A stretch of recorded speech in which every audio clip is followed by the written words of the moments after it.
Good morning. পরীক্ষা প্রস্তুতি YouTube চ্যানেলে তোমাদের সকলকে আরো একবার ওয়েলকাম। এর আগে তোমাদেরকে বলা হয়েছিল যে যারা 2025 জানুয়ারির যে ফ্রেশ ব্যাচ সেখানে যারা অ্যাডমিশন নিতে চাইছো এসআই বা ক্লার্কশিপ বা হচ্ছে মিসলেনিয়াস, তোমরা অবশ্যই কন্ট্যাক্ট করে নিতে পারো। এবং আগামীকাল অর্থাৎ সোমবার থেকে নতুন ব্যাচ শুরু হচ্ছে। 2-3 তারিখ থেকে শুরু করার কথা ছিল, কিন্তু সোমবার থেকে অর্থাৎ শেষ সুযোগ আছে আরও একবার, যে সোমবার বিকেল 3টে পর্যন্ত অ্যাডমিশন নিতে পারো। 7797427474 এটা হচ্ছে কন্ট্যাক্ট নাম্বার, সেখানে হোয়াটসঅ্যাপে কন্ট্যাক্ট করে নিতে পারো। এবং এসআই অবশ্যই সমস্ত কোর্সগুলো আলাদা আলাদা, মানে এসআই এর আলাদা ক্লাস, মিসলেনিয়াসের আলাদা, ক্লার্কশিপের আলাদা। বেশ কিছু কিছু কোশ্চেন মানে বেসিক ইংলিশের কোশ্চেন বা কিছু ট্রান্সলেশন বা রিপোর্ট রাইটিং এর ক্লাস কম্বাইন হতে পারে, বা এসআই মিসলেনিয়াসের ম্যাথামেটিক্স ডেসক্রিপটিভ আছে, কিছু কিছু কম্বাইন হতে পারে। ঠিক আছে, আদারওয়াইজ হচ্ছে সব আলাদা আলাদা। এবার যাদের তিনটেই আছে তাহলে চিন্তার কারণে যে তিনটের জন্য অনেক কোর্স ফিস লাগবে তা নয়, ওখানে যারা কম্বাইন্ড নেবে অবশ্যই অনেক কম। তো দেখে নাও যে ট্রান্সলেশনটা একটু প্র্যাকটিস করাই, তার কারণটা হচ্ছে ট্রান্সলেশন এটা প্র্যাকটিস করতেই হবে। অর্থাৎ ইংলিশের জন্য আমাকে সেন্টেন্স স্ট্রাকচার সবাইকে তোমাদেরকে শিখতেই হবে।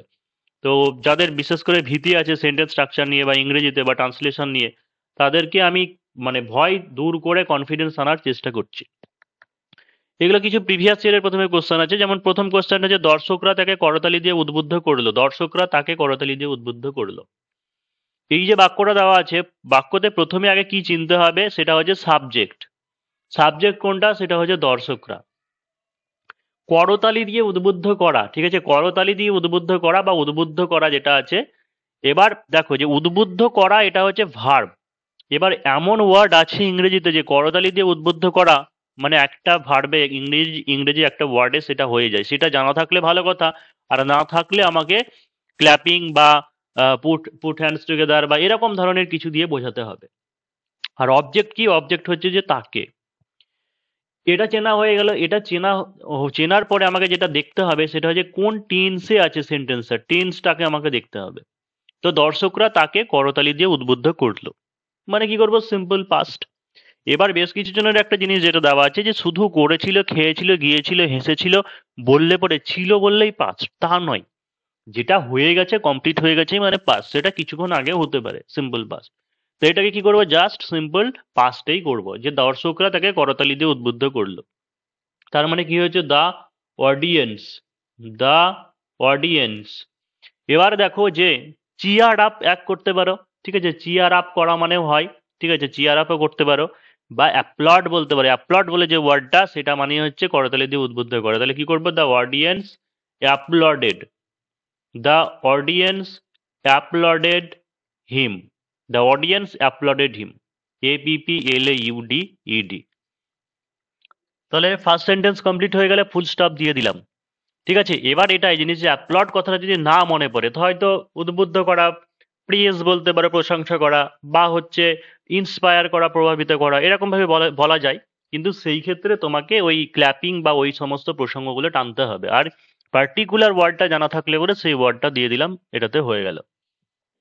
পরের বাক্যে চলে যাচ্ছি। চলো, যে পরের বাক্য কি আছে? কুকুরটিকে স্পুটনিক নামে ডাকা হতো, কুকুরটিকে স্পুটনিক নামে ডাকা হতো। এটা আবার কি আছে? প্যাসিভ ভয়েস, তাই যে ডাকা হতো বলছে, প্যাসিভ ভয়েস। এবং সেই ক্ষেত্রে আবার একটা জিনিস কি আছে? কুকুরটিকে স্পুটনিক নামে ডাকা হতো, অর্থাৎ অতীতে এটা কন্টিনিউ করা হতো, মানে ডাকা হতো। কন্টিনিউ মানে কন্টিনিউয়াস টেন্স বলছি না, যে অতীতে ডাকা হতো, অর্থাৎ হ্যাবিচুয়াল গেস বলছে, তার মানে ইউজ টু দিয়ে করব।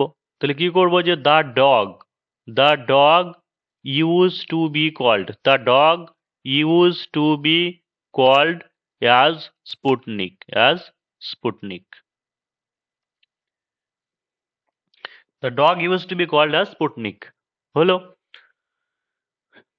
এবার দেখো যে কি আছে? বিষয়টি আলোচনার জন্য দুপক্ষ মুখোমুখি বসলো, বিষয়টি আলোচনার জন্য দুপক্ষ মুখোমুখি বসলো। এখানে কি আছে? সাবজেক্ট যেটা সেটা হচ্ছে তোমার আলোচনার জন্য দুপক্ষ, মানে সাবজেক্ট কিন্তু হচ্ছে দুপক্ষ। ভার্ব কোনটা? সেটা হচ্ছে বসা, বসলো। এবার বাকি অন্য পোর্শন যেগুলো আছে সেগুলোকে আমরা পরে অ্যাড করে দেবো। তাহলে কি হচ্ছে? দুপক্ষ মানে টু সাইডস বলতে পারো, বা হচ্ছে টু পার্টিস বলতে পারো, টু সাইডস বা হচ্ছে টু পার্টিস। বসলো মানে কি? সিম্পল পাঁচটাই করবো। তাহলে কি হয়েছে? যে sat, sat on, face to face, মুখোমুখি মানে যে sat on, face to face বিষয়টি আলোচনার জন্য। এটা ফর ডিসকাসিং দ্য ম্যাটার করতে পারো, ফর ডিসকাসিং দ্য ম্যাটার, বা ইনফিনিটিভ করে টু ডিসকাস দ্য ম্যাটার করতে পারো, যে to discuss the matter, to discuss the matter. পরীক্ষা প্রস্তুতিতে ডেসক্রিপটিভ, এসআই, ক্লার্কশিপ বা মিসলেনিয়াস এইগুলোর জন্য ক্লাস করানো হয়।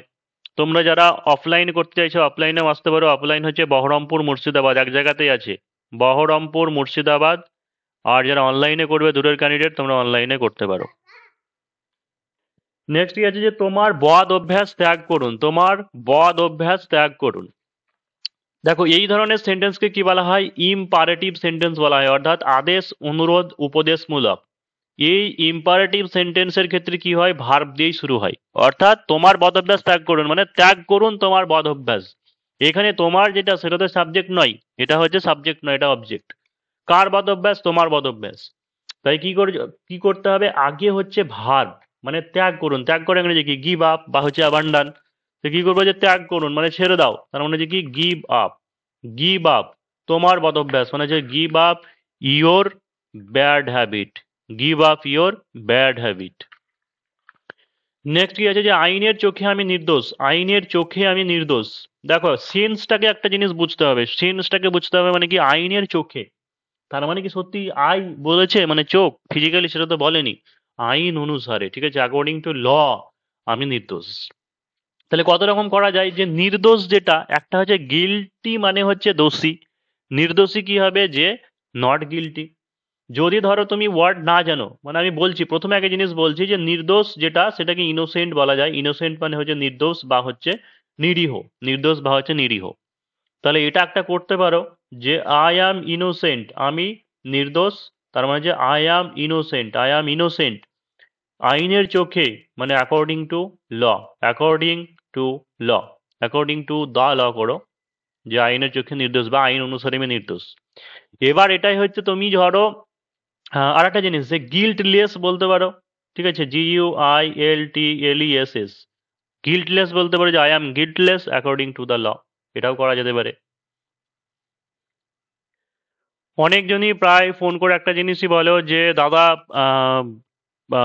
ডেসক্রিপটিভ পার্টটা, মানে ডেসক্রিপটিভ পার্টটা সবগুলোরই অনেকে মেন্স নিয়ে প্রবলেম আছে, প্রিলিম কোনো চিন্তা হবে না। আর বিশেষ করে বেশ কিছু জন্য থাকে সেটা হচ্ছে ইংরেজি নিয়ে সমস্যা। তো একদম বেসিক থেকেই শেখানো হবে, ধরে ধরে টেন্স, ট্রান্সলেশন অবশ্যই প্রথম থেকে করানো হবে। এটা অনেকে তোমরা জানতে চাও, 7797427474।